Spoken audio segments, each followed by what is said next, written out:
Eto, mainit na balita. Gilas 3x3 team masusubukan ang lakas kontra sa world's number 7 na Mongolia mamaya para makuha ang isa sa dalawang spot sa quarterfinals. Samantala, next big man prospect ng Gilas na si Sean Alter may pag-asa kayang kunin ni Coach Tim Cone sa Gilas main team. Tara, pag-usapan natin ang lahat ng yan. Pero bago yan, like and subscribe lang mga kabady para sa latest basketball news and highlights. Sa mga gusto pala manood ng laban ng Gilas sa FIBA World Cup qualifiers nang walang delay at free for life, magbibigay po kami ng free live streaming link. All you have to do is i-like lang po ang aming Facebook at YouTube channel para mabigyan po kayo ng unlimited access sa mga sports games sa buong mundo.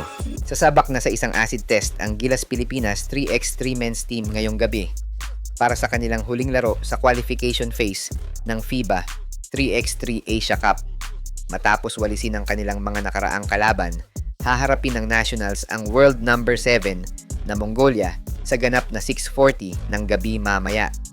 Ang laban kasi na to ang magsisilbing gate pass ng Gilas kung makakapasok nga ba sila sa quarterfinals o hindi.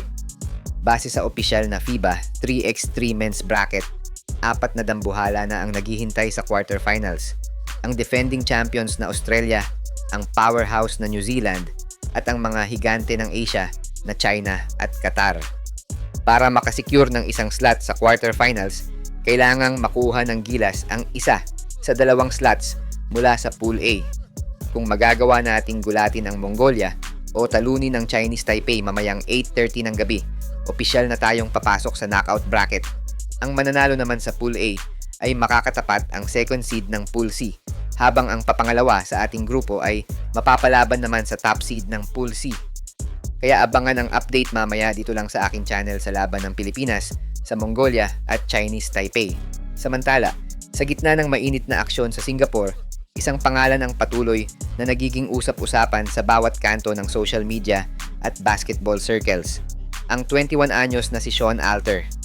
Mula sa kanyang stint sa UP Fighting Maroons, dinala ni Alter ang kanyang 6'8" na frame sa 3x3 court at agad itong nagbunga.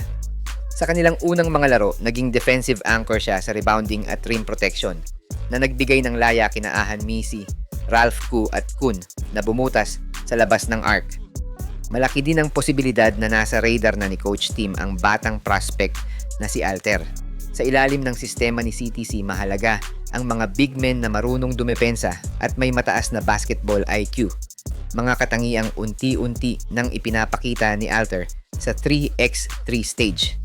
Ang pagsabak niya sa international tournament na ito ay nagsisilbing mahalagang exposure upang mahubog siya bilang susunod na reinforcement sa frontline ng bansa. Kasama ni Kai Soto, AJ Edu at QMB. Maraming nagsasabi, may bago na namang modern big man na pwede sa Gilas 5-on-5. Kaya naman ang usap-usapan sa social media, may slot pa ba siya sa 5-on-5 main team ni Coach Tim Cone? Sa totoo lang, sa style ni Coach Tim na mahilig sa versatile defensive bigs, pwede din si Alter sa sistema niya. Well, kung ako tatanungin, mas maigi na to na maraming pagpipili ang players. Si CTC, yun nga lang siya pa rin talaga ang masusunod kung sino ang papasok sa pool at sa kanyang final 12. Sa tingin nyo mga idol, sapat na ba ang pinakita ni Sean Alter para bigyan siya ng seryosong tingin para sa FIBA World Cup qualifiers? O kailangan pa niyang mag-adjust sa sistema at magpakitang gilas para mapansin ni Coach Tim?